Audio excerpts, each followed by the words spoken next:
Irse a las manos. Irse a las manos en algunas regiones de América significa ni más ni menos que resolver las cosas a los golpes. Cuando ya no hay otro medio pacífico de resolver la cuestión. Ahora bien, cuando hablamos de las guerras napoleónicas y pensamos en mosquetes, en artillería, en los cosacos, en la caballería, ¿no? Esto se vuelve un poco contradictorio porque el que tenga la ventaja de la distancia va a ganar el conflicto. Pero si te digo que muchas veces el factor determinante no era tanto la distancia, sino los combates de cuerpo a cuerpo. Bueno, en este video lo vamos a ver un poco. Vamos a ver si es razonable o no irse a las manos, entre comillas, cuando están todos estos factores de por medio. Para explicar un poco esto, voy a contar algo anecdótico que es muy frecuente que me ocurre cuando uno dice que estudia historia y va a un evento social. Se le preguntan cosas como si uno fuera una enciclopedia. Y muchas veces las cosas que me preguntan es por qué se peleaba o se combatía en el siglo XIX, XVIII de esa forma. Es decir, muchas veces alguien me dice, che, yo resulta que el otro día vi El Patriota, de Mel Gibson, y me llama la atención por qué se juntaban tan cerca y se disparaban así. ¿Eran tarados, tenían problemas o qué? Claro, uno está acostumbrado a una forma de, de luchar bastante masificada, ¿no? Cuando hablamos de guerra, automáticamente pensamos en una guerra masificada, al estilo hollywoodense, como puede ser, no sé, Salvando al Soldado Ryan, o películas que usualmente se alejan de la forma de combatir del siglo XIX y se sitúan más en el siglo XX y por qué no en el siglo XXI. Así que cuando nosotros vemos con nuestros ojos la forma de luchar, es algo sumamente extraterrestre. Pareciera que son pelotones de fusilamiento que marchan en formaciones muy cerradas, bajo fuego de artillería, para detenerse a no más de 50, 40 metros y dispararse ráfagas de tiros y morir. Que, dicho sea de paso, a uno le enseñaban a continuar la marcha pese a los gritos de dolor y de sangre y de lo que sea de tus compañeros heridos y tirados. Vos tenías que seguir marchando, o sea, una disciplina férrea y un adiestramiento muy importante. Si bien la guerra progresó en el sentido de que se comenzó a implementar ya desde mucho antes, ¿no? Pero la pólvora y aumentó un poco las distancias, no fue muy lejos esa mejoría. Las guerras y las batallas siguieron siendo sumamente sangrientas.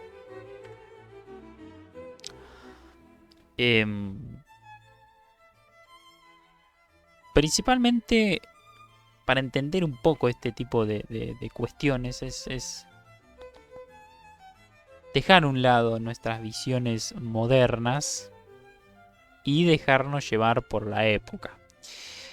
No voy a hablar bien del sistema político y militar de la época, ni tampoco el sistema de valores que juegan y tienen peso, sino lo voy a hacer un poco más abstracto y vamos a hablar en sí del funcionamiento de las armas y un poco de la estrategia también.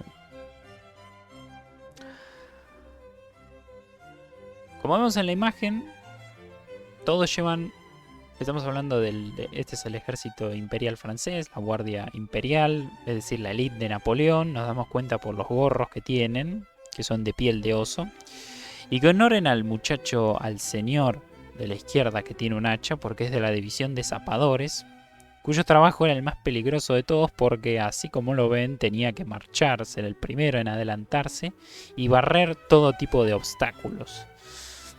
Así que a él se le permitía tener barba, llevar el pelo largo y hacer prácticamente lo que quisiese porque su tiempo de vida era bajísimo. La forma de combatir el siglo XIX, como decía, principalmente pese a los desarrollos tecnológicos, siguió siendo muy brutal, muy bestial. Primero por el fusil de chispa o fusil o arma de avancarga, ¿no? Que son los que vemos en la imagen. El problema característico del arma es que tiene una nula cadencia de fuego, es decir, cuántos disparos se pueden efectuar por minuto. Y el segundo es que este acercamiento, como se ve en la imagen de la izquierda, tan característico de la época, se debe principalmente a que la idea es generar una masa de fuego tan grande que se maximicen las bajas al enemigo. Por lo general se avanzaban en 3 bloques, de a su vez 3 líneas cada uno, y estas líneas, cuando se encontraban cercanas a la otra, a las líneas enemigas, se colocaban las 2 primeras líneas de rodillas y la última parada, y se producía el fuego a la orden del oficial de línea. Y posterior a esa descarga se avanzaba a bayoneta limpia al enemigo. Lo que tenemos es que para evitar este tipo de acercamiento se implementaba, y era muy frecuente, el uso de la caballería para no romper directamente, porque había veces que la formación era muy apretada y el caballo no era estúpido, no se iba a matar contra es como que ve una pared, sino que se perseguían a los sujetos que abandonaban, sea por miedo o por el caos mismo de la pelea, la formación, y se los derribaba.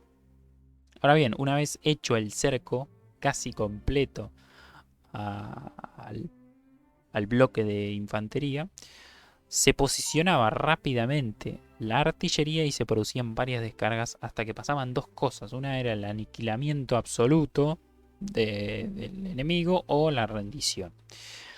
Ese era el modus operandi de las grandes batallas que vemos.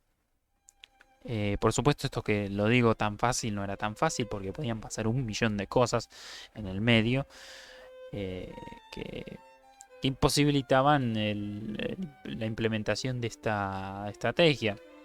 También habían asaltos a las posiciones enemigas de artillería que eran sumamente sangrientos. En fin. Por lo general hay una regla de oro en la época, que es que los ataques frontales son sumamente cuidadosos. Primero porque a nadie le gusta morirse y segundo porque se buscaban campañas rápidas con 1 o 2 batallas decisivas que pusieran fin a la batalla, a la guerra en sí. Más adelante, creo que en la próxima... Perdón. Bueno, acá vemos abajo a la derecha, que voy a usar el marcador. Así se nota. Abajo a la derecha no es una formación a cuadros anticaballería, ya es cuando estás bastante complicado y tenés enemigos por todos lados, te acercás en formación de círculo. En la foto no hay bayonetas, pero por lo general están cargando el arma para disparar a la caballería de lejos, pero los soldados que están en la zona externa del círculo están arrodillados, con las bayonetas apuntando a la altura de la cintura, que es más o menos donde está ubicado el vientre del caballo. Y los que están metidos más al centro del círculo están recargando el arma para disparar. Esa era la forma más efectiva de contrarrestar lo que es una carga de caballería. Arriba vemos equipos completos de artilleros, más o menos son entre 6, 7 hasta 8 soldados encargados del funcionamiento de los cañones, de la artillería, que podían efectuar hasta casi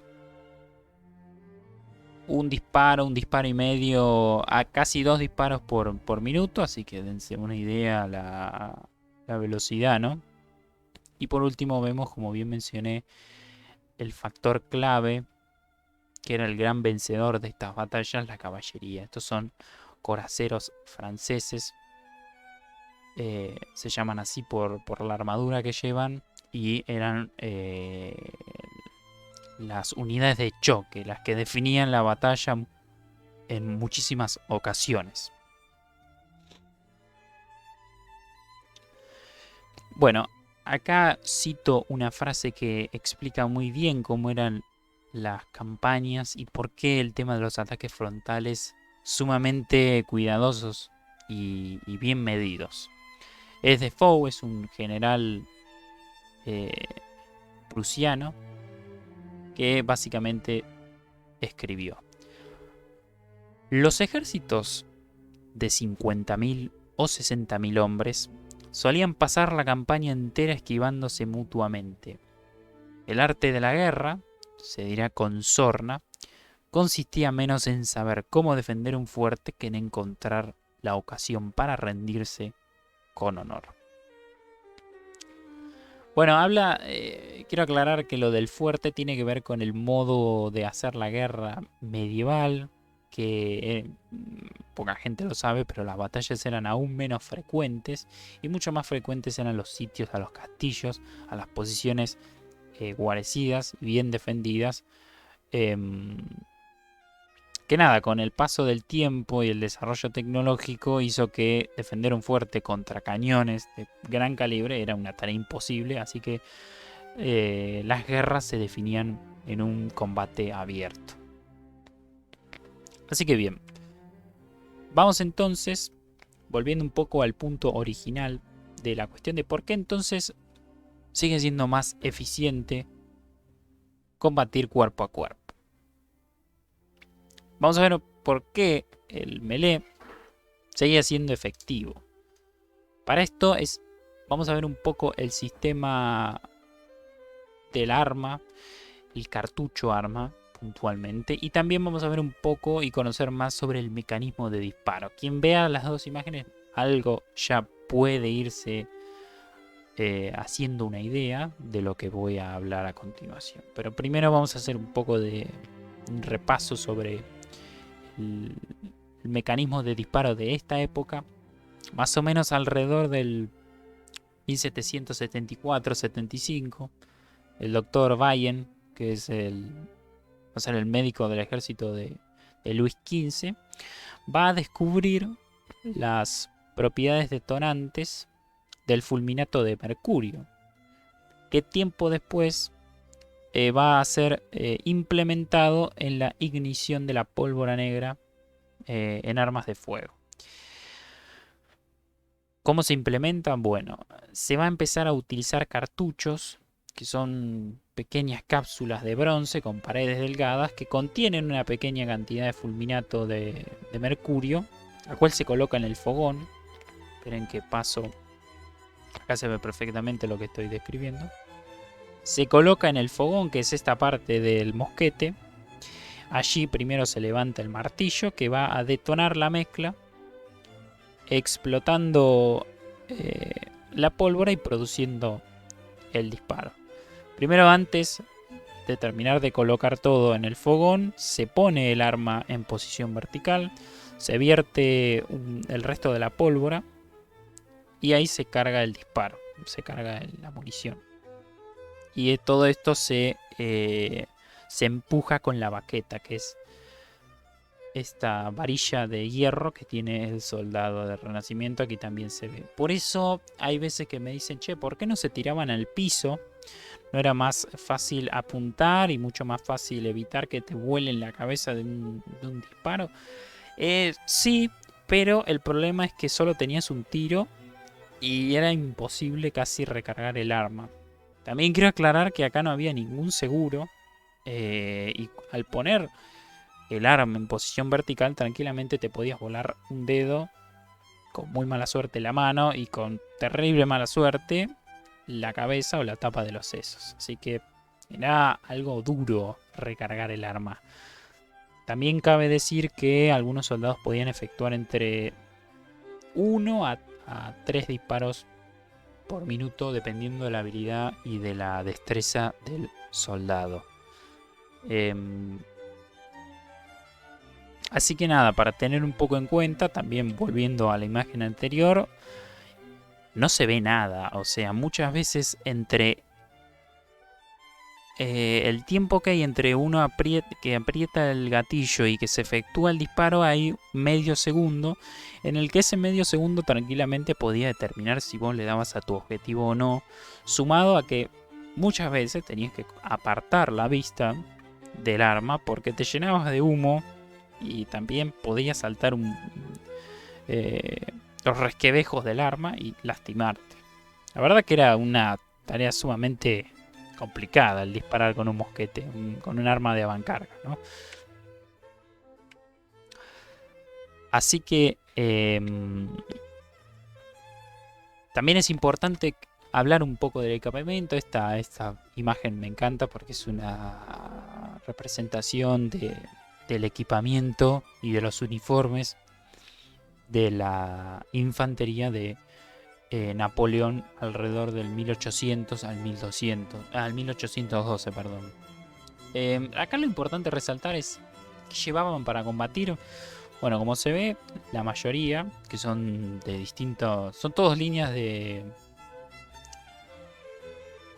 los regimientos de línea, que son los que combatían y se llevaban el peso de las batallas. Todos tienen el mosquete y armas blancas de distintos grosores, sables cortos y sables largos, pero lo importante es resaltar que las armas blancas superan al mosquete. La bayoneta, que es esta arma blanca de alrededor de 30 centímetros que se coloca en la punta del mosquete, se usaba mucho más que el mosquete en sí. Y lo que nos lleva a mi punto principal, que termina por decidir por qué era mucho más efectivo ir al cuerpo a cuerpo, porque la mayoría de las bajas en el combate los causaban las bayonetas, los sables, y no le voy a sacar crédito a las enfermedades y a las infecciones, ¿no? Por eso es importante también conocer el funcionamiento del arma para entender por qué se disparaba de tan cerca. Alguien que haya hecho el servicio militar en la Argentina, el arma reglamentaria del ejército es el FAL, es un rifle de asalto. Quien lo haya usado sabe perfectamente que a una distancia de 100-200 metros le das a cualquier cosa. Otro rifle casi conocido universalmente es el rifle AK-47 de origen soviético. Hasta 400 metros y más le podés dar a cualquier cosa. No sé, también el Mauser modelo 98, que fue el rifle que usaron los austríacos y los alemanes en la Primera Guerra Mundial. Le podés dar a cualquier cosa a 1000 metros. Pero cuando hablamos del mosquete, estamos hablando de con suerte le vas a dar algo a 50 metros, teniendo en cuenta todos estos factores. Por eso las formaciones cerradas y por eso para darle algo, para atinarle algo, y por eso se dispara en masa para generar una ametralladora humana, literalmente masa de fuego, para poder maximizar las bajas. Nada, un poco a cierre. Estas representaciones me gustan mucho porque son cuadros basados en las formaciones. Ya esto es de lleno entrando en las guerras napoleónicas. Estas formaciones a cuadro fueron las que se usaban para repeler a la caballería, a los asaltos de caballería. Y no solo se repelían, sino que se neutralizaban casi por completo. Pero vuelvo a repetir, acá no hay que pensar que eran tontos o luchaban así porque eran subnormales. No, acá hay un tema